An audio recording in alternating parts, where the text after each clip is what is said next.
অন্তর্বর্তীকালীন সরকারটা কিন্তু সংবিধানের ৯০ ধারার সরকার না যে আপনি নির্বাচন করতে আসছেন।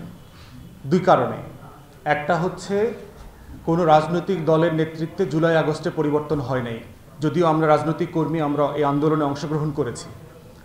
আর দ্বিতীয়ত হচ্ছে যে ৬ কোটি তরুণ যুবকরা এই আন্দোলনে নেতৃত্ব দিয়েছে জুলাই আগস্টে, তারা কেউ নির্বাচনের দাবি তোলেন নাই। আপনাদের তো প্রচুর দেয়াল লিখন আমি দেখলাম, আপনাদের চোখে পড়েছে কিনা যে অবিলম্বে নির্বাচন চাই এমন কোনো দেয়াল লিখন দেখেছেন আপনারা? ঢাকাতে আমি দেখি নাই। ৬ কোটি তরুণ বলে নাই আমরা ইমিডিয়েটলি নির্বাচন চাই।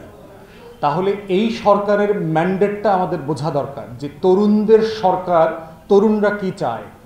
আমাদের রাজনীতি হইল নির্বাচন দেন, টেন্ডার, চাঁদাবাজি, দখলদার। এখন দেখতে পাচ্ছেন না আপনারা, সরকার পরিবর্তন হয়েছে, চাঁদাবাজ তো পরিবর্তন হয়েছে, চাঁদাবাজি পরিবর্তন হয়নি।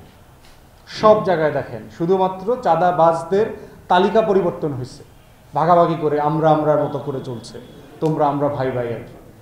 আপনি দেখবেন রাজনৈতিক ছত্রছায়ায় সারা বাংলাদেশের হাট ঘাট, মাঠ, বাস স্ট্যান্ড, হকার, ফেরিওয়ালা সব দখল হয়ে গেছে।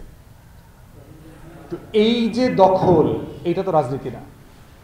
আমাদেরকে পর্যন্ত ঢাকায় আপনার হকাররা বিভিন্ন জায়গা থেকে এসে অফার দেয় যে ভাই এই রাস্তাটা যদি আমাকে নিয়ে দিতে পারেন আমি ৯ কোটি টাকা ১০ কোটি টাকা দিব আপনাদেরকে।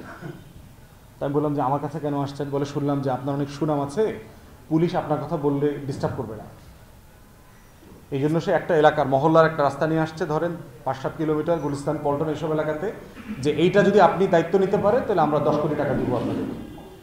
তা বললাম ঠিক আছে, দেখা যাক আর কি। তো পরে ২ সপ্তাহ পরে আমার সাথে ওনার সাথে রাস্তায় দেখা, বলে ভাই আপনি দায়িত্ব নিলেন না তো? তো একজন বড় রাজনৈতিক দলের একজন বড় রাজনৈতিক নেতা, সাবেক এমপি মন্ত্রী, তার কথা বলছে যে ভাই উনি দায়িত্ব নিছেন, ওনাকে ৯ কোটি টাকা দিয়ে দিচ্ছি ইতিমধ্যে।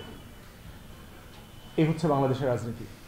অথচ আমার রাজনীতি হচ্ছে যে কোনো ব্যবসায়ী হকার হইতে পারবে না, রাস্তায় ব্যবসা করতে পারবে না। এটা তার নিজের জন্য ক্ষতিকর, দেশের জন্য ক্ষতিকর। ইমিডিয়েটলি মনে হতে পারে যে ঢাকা শহরে ১৫ লক্ষ হকার বাঁচবে কি করে, খাবে কি করে। কিন্তু এই হকাররা কি ট্যাক্স পেয়ার? তারা কেউ কি ভ্যাট রেজিস্ট্রেশন করা আছে, টিন রেজিস্ট্রেশন করা আছে? সে কি আমার অর্থনীতির কোনো কন্ট্রিবিউশনের জায়গাতে সে আছে? নাই। এবং তার কারণে দেখবেন যারা মার্কেটের ভিতরে দোকান নিয়ে ব্যবসা করে, আমার বিশ্বাস রংপুরেও আছে, মার্কেটে যারা দোকান নিয়ে ব্যবসা করে সে কিন্তু একটা ফর্মাল ইকোনমিতে আছে। সে একটা দোকান ভাড়া দিচ্ছে, তার ট্যাক্স রেজিস্ট্রেশন আছে, তার টিন আছে, সে আপনার হোল্ডিং ট্যাক্স দিচ্ছে, ভ্যাট দিচ্ছে। তাহলে অর্থনীতির কন্ট্রিবিউশনের জায়গায় তাকে তো আপনার ফর্মাল ইকোনমিতে আনতে হবে।